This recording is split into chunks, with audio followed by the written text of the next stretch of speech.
Il a d'abord cru que tout était fini quand on lui a annoncé qu'il avait la maladie de Charcot, ennemi implacable qui paralyse les uns après les autres tous ses muscles.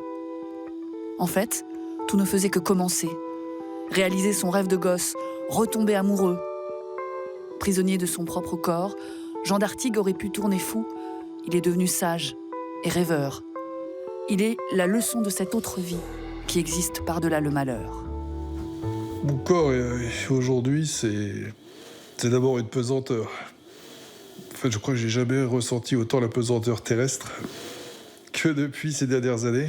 Qu'est-ce que vous arrivez à bouger encore ? Rien, à part la tête. Je ne peux accéder à rien par moi-même. Je me grattais le nez, tout est inaccessible. J'ai parfois l'impression d'être devant une vitrine de pâtissier avec, quand je regarde le monde et tout ce que je voudrais faire, que je ne peux plus faire. Voilà, donc c'est des moments un peu difficiles quand je me rappelle le passé et que j'ai envie de revenir dans le passé pour pouvoir refaire ce que je faisais très bien. Voilà, ce sont des moments fugaces parce que j'ai appris à faire autrement aussi. Aujourd'hui, plus trop m'arrêter devant la vitrine pour pas justement susciter trop de frustration. Quand on vous a diagnostiqué cette maladie de Charcot, est-ce que vous avez pris la mesure de ce qu'on vous disait ? C'est vrai que c'est une claque. Les médecins, ils vont pas cacher quand même la vérité. Ils disent voilà, maladie incurable, mortelle. On peut rien faire pour vous aider finalement. Et vous avez une espérance de vie de 2 à 3 ans. Et donc là, vous prenez ça en pleine figure. Et puis, je dirais, c'est un peu un effet qui se coule. C'est-à-dire que d'abord, vous savez que vous allez mourir. Et en plus, vous avez un chemin jusqu'à la mort qui est terrible, puisque c'est une sorte d'emburement vivant dans votre propre corps. Donc le corps se paralyse, effectivement, petit à petit, plus ou moins rapidement, selon les phases. Et vous savez que vous allez devoir endurer ça jusqu'à ce que mort s'en suive. C'est quelque chose qui est inimaginable. Enfin, je veux dire qu'on est envahi à la fois par la terreur et par, je dirais, une espèce de vertige total. En se disant, mais dans quoi je suis, quoi ? C'est juste pas possible. Ma fille la plus jeune avait 8 ans quand tout a commencé. Bon, elle en a 16 aujourd'hui. Donc, pour elle, et puis pour ses frères et sœurs plus âgés, bon, voilà, c'est déjà une raison d'exister et de se battre. Vous avez eu une première phase comme ça, vous avez dû vous adapter à la maladie.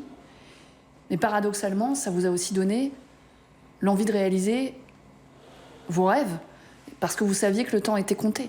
Alors oui, c'est vrai que je sortais d'un séjour à l'hôpital et je me suis dit, c'est pas possible finalement de continuer dans cette vie uniquement occupée par les soins, par les préoccupations matérielles.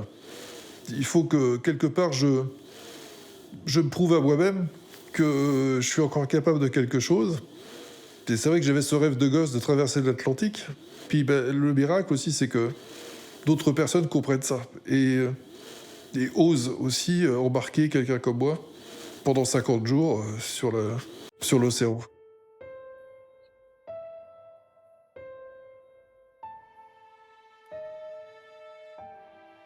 Physiquement, c'était très très dur parce que mon corps n'a plus de muscles, donc il subit tous les mouvements.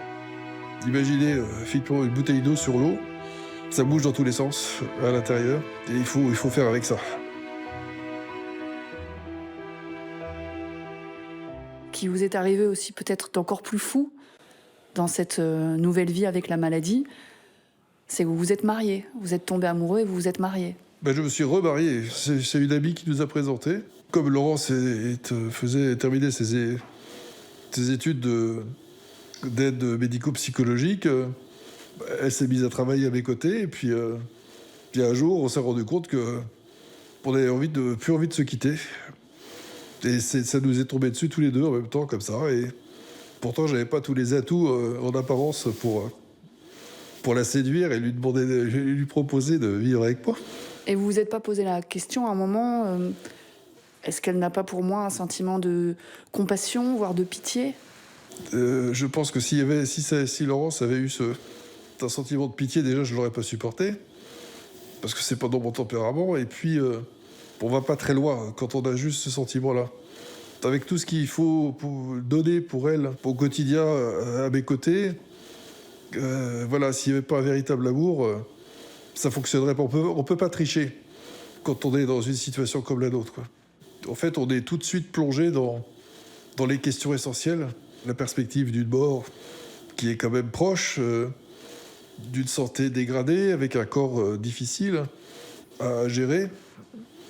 Et donc, si quelqu'un est juste dans le superficiel, il peut pas, je dirais, être à côté de quelqu'un comme moi qui va le ramener tout le temps à des choses difficiles. Comment ont réagi vos entourages respectifs quand vous avez annoncé votre mariage? Il y avait à la fois du bonheur, forcément, lors de l'annonce de ce mariage, puis en même temps un doute sur sa faisabilité, parce que c'est complètement inimaginable. Ça, quand on se marie, c'est pour le meilleur.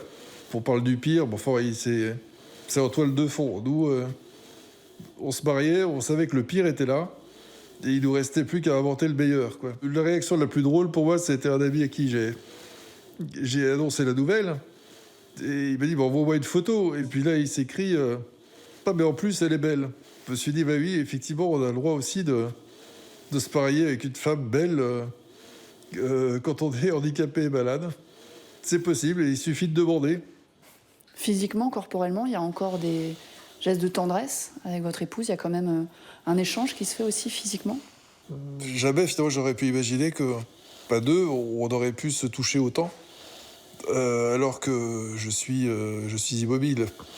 Donc, donc moi-même, j'essaye en demandant l'aide de Laurence, voilà, de pouvoir aussi lui témoigner cette tendresse.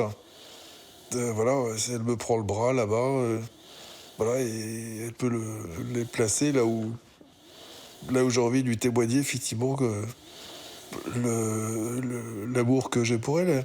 On a aussi une frustration, l'envie, voilà, parfois de s'étreindre. On peut pas le faire, mais on le fait, on va dire, à notre façon, quoi. Et donc, on invente un langage à nous. Vous êtes dans ce corps immobile, mais votre esprit, lui, est très mobile. Vous n'êtes jamais posé la question à quoi bon continuer? Tous les jours, je me dis que j'aimerais bien être parti, tellement c'est dur. Et en même temps, chaque jour, j'ai une raison de continuer. Parce qu'il va y avoir effectivement une visite, un projet, des messages qui font que la vie s'éclaire. Puis j'ai mes enfants qui continuent à grandir et qu'il faut que j'accompagne. Légalement, vous pourriez demander à mourir? Alors, légalement, aujourd'hui, pour quelqu'un dans mon état, avec une maladie incurable et mortelle, je peux demander ce qu'on appelle l'arrêt des soins. Pour moi, l'arrêt des soins, ça serait l'arrêt de la respiration artificielle.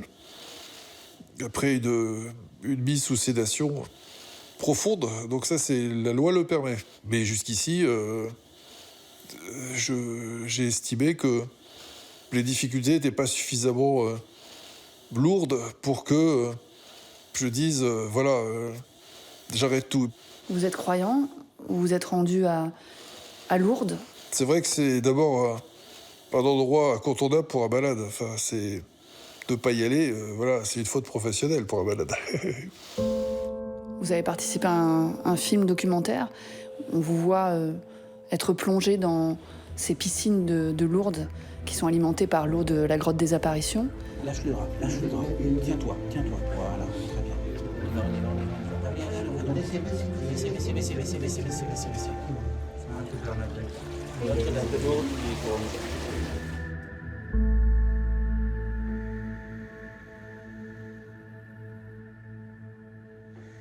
Aujourd'hui, même si c'est pas rationnel, il y a une partie de vous qui espère encore une guérison? Alors, les guérisons est toujours une option chez moi, d'une façon ou d'une autre. Voilà, c'est encore une fois, avec toutes les belles surprises que j'ai eues, j'ai appris à considérer que tout est possible. Quel regard vous portez, vous, sur les 8 années que vous avez passées? Vu de l'extérieur, c'est vrai que ça paraît affreux. Et ça a été affreux, et ça l'est par bien des côtés. Mais en même temps, j'ai l'impression d'être plus humain aujourd'hui, d'avoir pu me connecter aussi à la souffrance des autres.